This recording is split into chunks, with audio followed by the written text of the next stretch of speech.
right, let's get into critical thinking and safety. And this video is going to be in the critical thinking section as well as the safety section, because I'm going to give some examples of what to do if you encounter a bear or get snake bitten or break a leg or anything like that, and how we can apply these critical thinking skills, and how it's important to have this knowledge beforehand to be able to handle that situation when it comes up.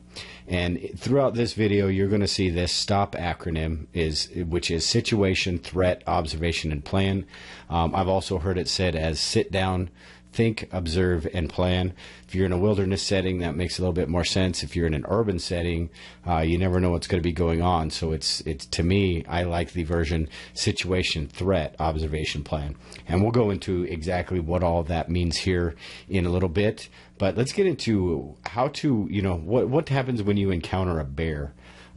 First of all, most bear attacks can be avoided, but there's always a chance that you can encounter a bear. Bear spray, if we have it, is good to use, but we need to practice actually shooting that just like a firearm, so we're not freaking out and flipping all over if a bear is getting us or trying to get us. But be alert to recent bear activity that has been documented by, let's say, park officials or anyone in that area. Some common areas where bears like to frequent are like avalanche chutes, stream beds, the dense edge of a forest, say where a forest meets a river or something. And they like to eat in the late summer, and they can be found in berry patches and all of that stuff.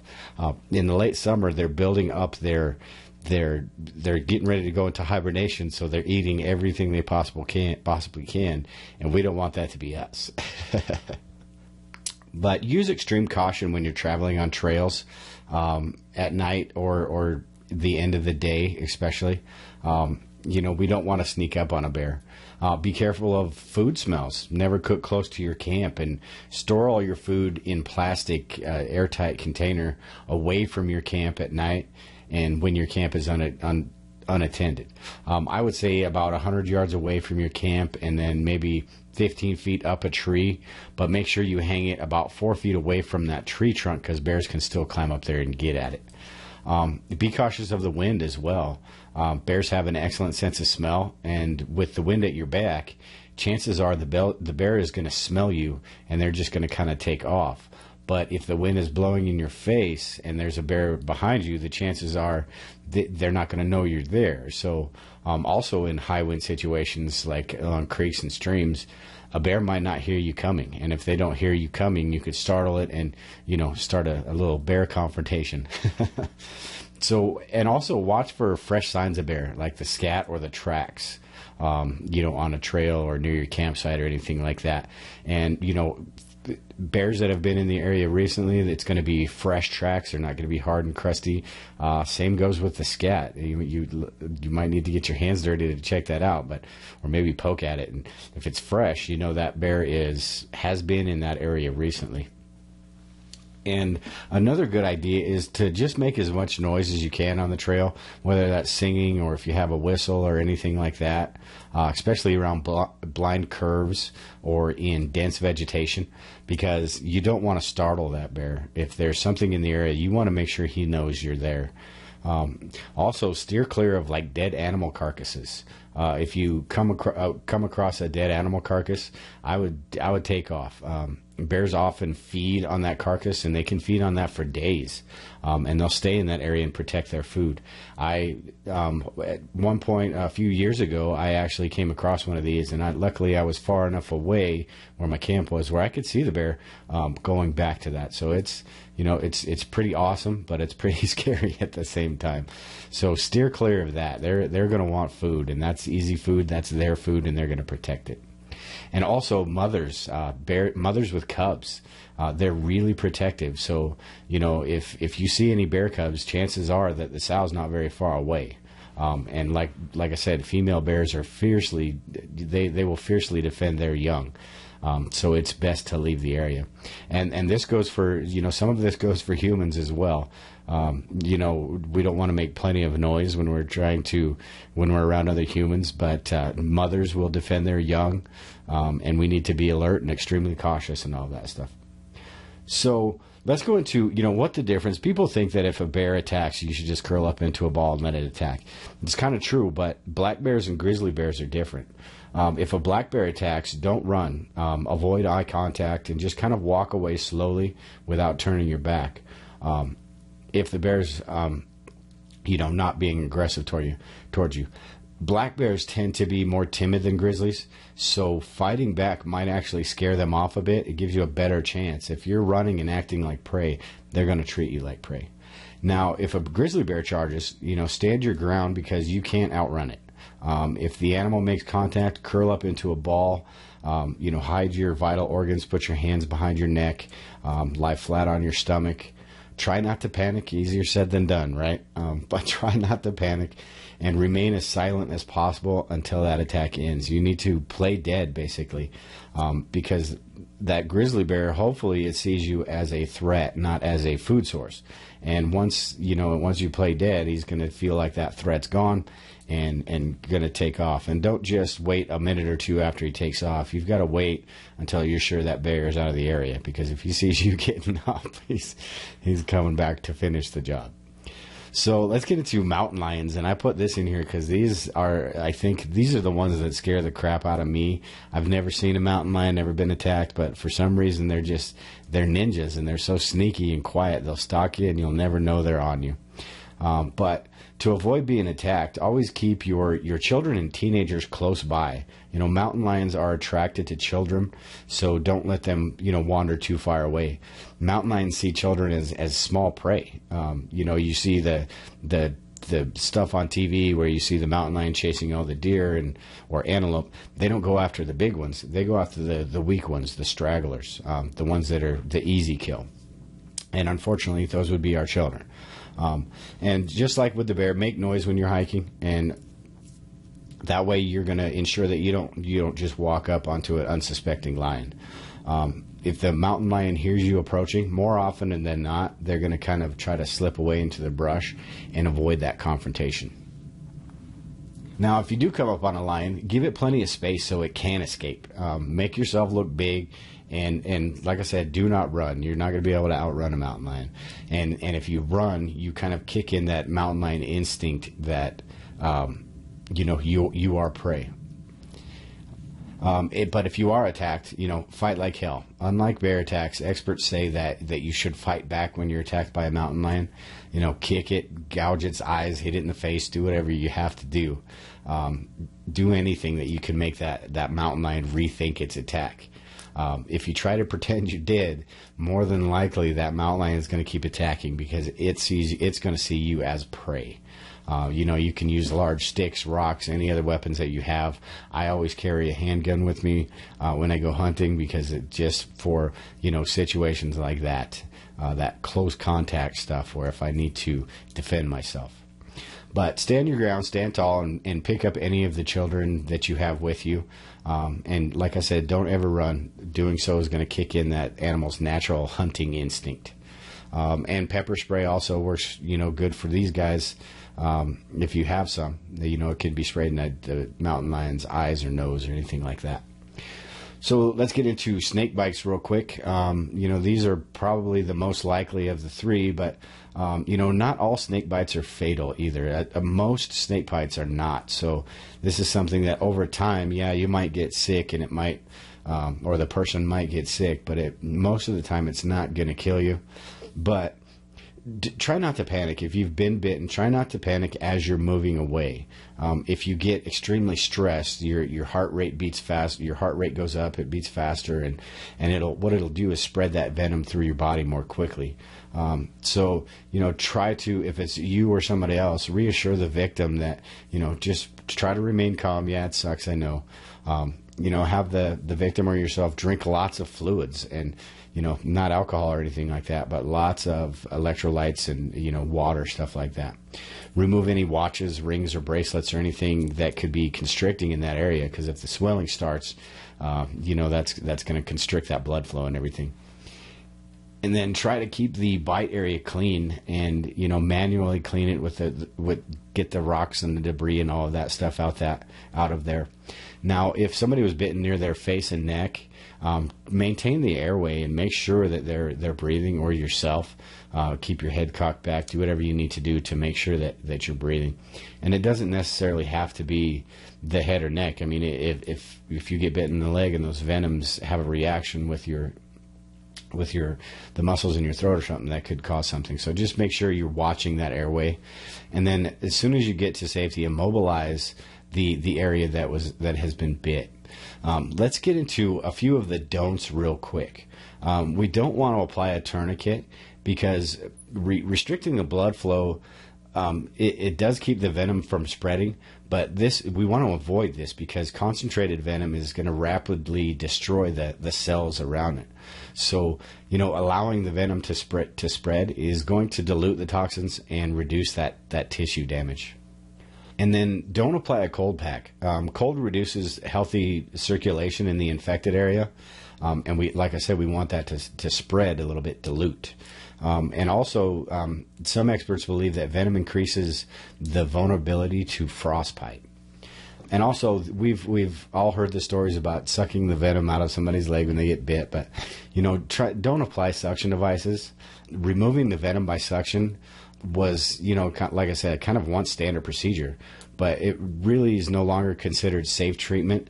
These devices, or even if you're sucking it out manually, generally don't remove a substantial amount of toxin, and you can do damage to the tissue around that wound as well. And like I said, this is all, use your critical thinking skills. If you don't agree with anything I'm saying, go out and research it and do your own work. That's what it's all about. And don't let the snake bite victim eat for a little while afterwards either. And don't let them use medications. And unless you can find somebody with medical training or medical advice, I would steer clear of those, because you don't know how those are going to react or interact with that venom, and especially alcohol.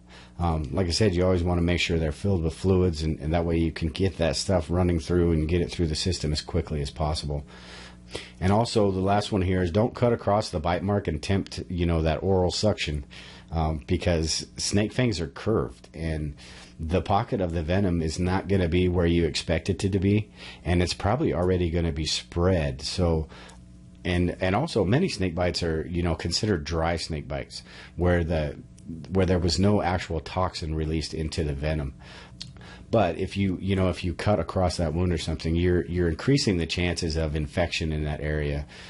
You have a wound that was a couple bite marks. Now you have a completely open wound. So let's go into finding water here.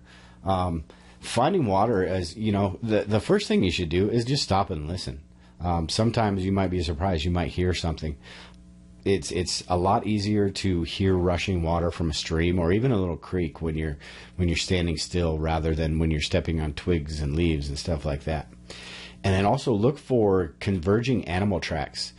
Single animal tracks don't usually mean a whole lot, but if you notice there's 7 different types of animal tracks within a close proximity to each other, chances are that there's a primary water source nearby that's used by all of those different animals. So kind of search the immediate area for water.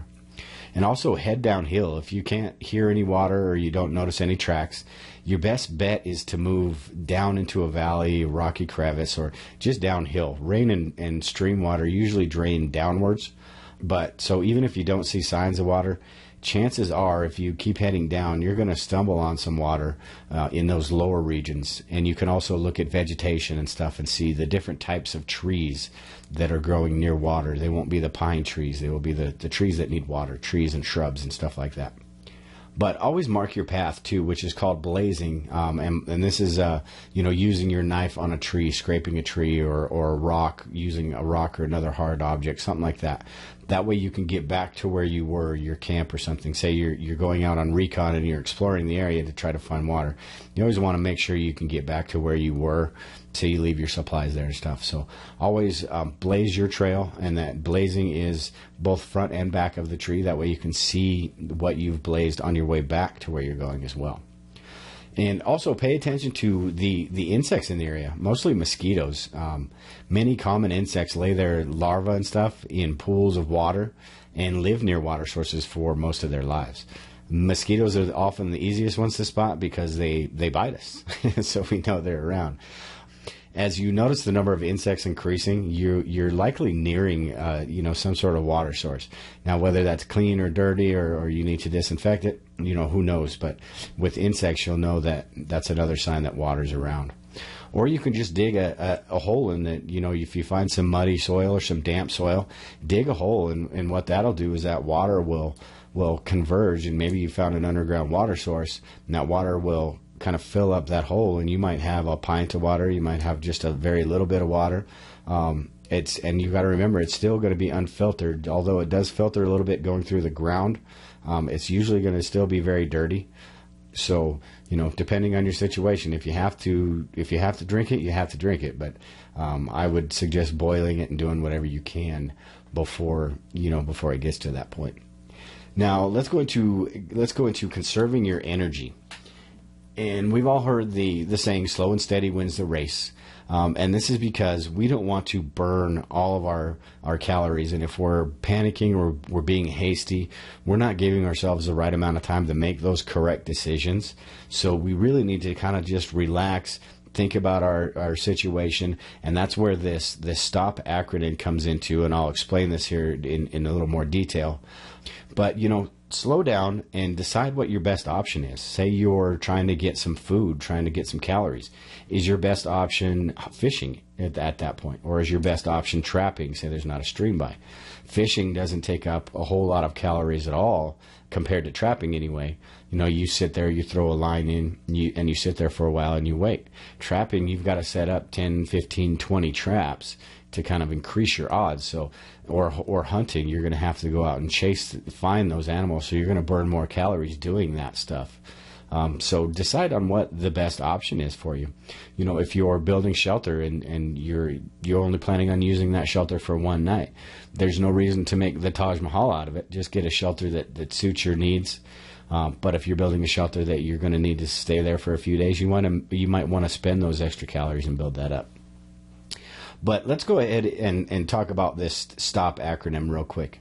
The STOP acronym is Situation, Threat, Observation, Plan, or Sit Down, Think, Observe, and Plan.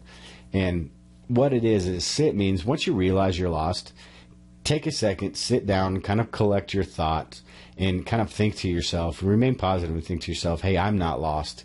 It's my car, it's my camp, it's everybody else that's lost, but I'm not lost. I know exactly where I am. And then sit and think, what do I have at my disposal, both physical and mental, that can help me in this situation? Take an inventory of your survival kit and items that you have. Take an inventory of your mind. What have you planned for in the past for this situation? What have you done to get ready for this situation? And all of this stuff will help you build a more positive attitude, because it'll give you that reassurance that, hey, what? I've thought about this before. I've got a fire starter. I've got this. I've got that. So it's not as bad as it seems. So I'm doing pretty good. I've practiced. I've learned about this stuff. Now it's time to put that stuff into action. And then observe, look around you. Is there shelter? Is there a place to build shelter? Is there water? Is there high ground where maybe you can get up and look for places? Is there an open area where searchers can find you? Say you're away from your camp and the people are looking for you. Is there a place that they can find you if you want to be found? Is there a place in that open area maybe you can build a fire for smoke signals, and does it provide shelter and like I said, a place that you can set out signals, that way people can see you. Maybe aircraft, maybe people from your camp, depending on aircraft, depending on if you want to be found or not. And then plan. After you've figured all of this stuff out, you've collected your thoughts, you've got a more positive attitude now.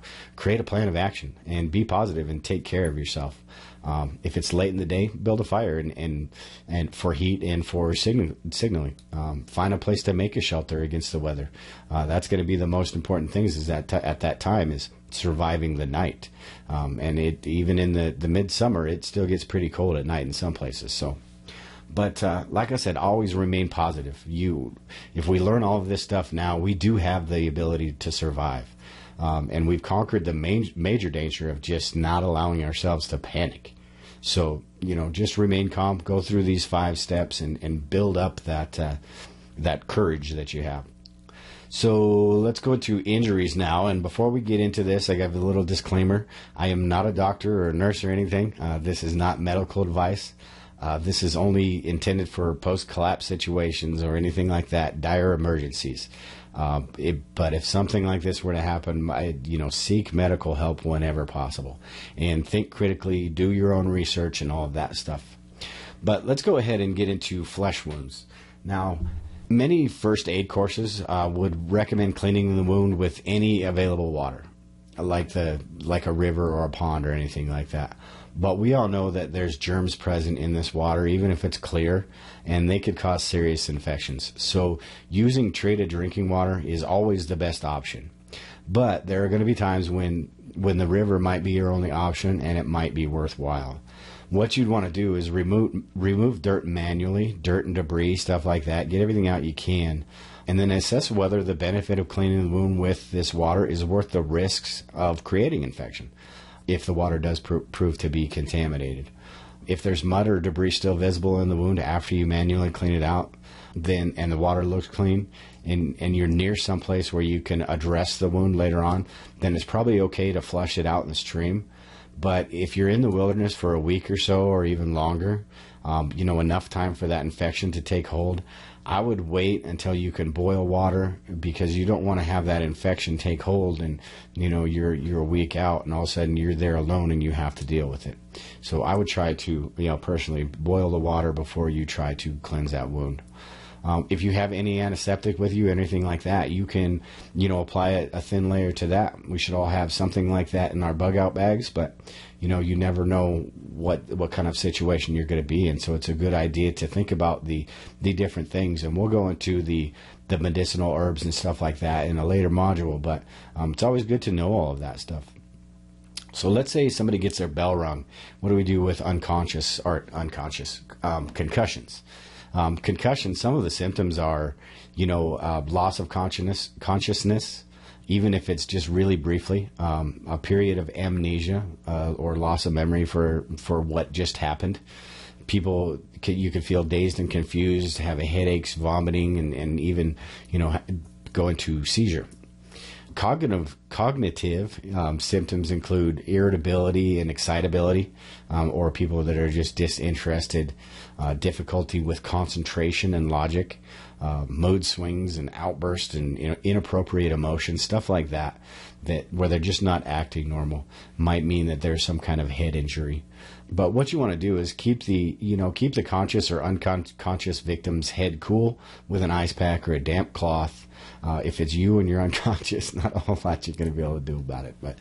But what this will do is it'll reduce the brain swelling, and monitor the person's body temperature as well. And remember that the victim should always, whether it's you or somebody else, should always be protected from any extreme temperatures, too hot, too cold, stuff like that. So let's go into this A.V.P.U. real quick, and this is how you can tell, a little test you can do to see if somebody maybe is sustained a concussion, or if you have yourself and you're alert. It's going to be tough to do this if you're not thinking rationally and everything, but this is a little test you can do. And A is the victim alert? Is he answering your questions, and are they answering them correctly? V, does the victim respond to your voice? Give spoken commands and ask questions. How are they responding to you? Does the victim respond to pain or touch? Maybe pinch them a little bit, or pinch yourself a little bit, depending on who it is, and is there any kind of response, whether that's just the eyes moving or anything. They might not talk to you and say ow, but are the eyes moving, anything like that. And then is the victim unresponsive? And like I said, if this is you, you're going to be, and you're not going to be able to do this test anyway. So just remember all of that. So let's go into broken limbs, and we'll go through this real quickly.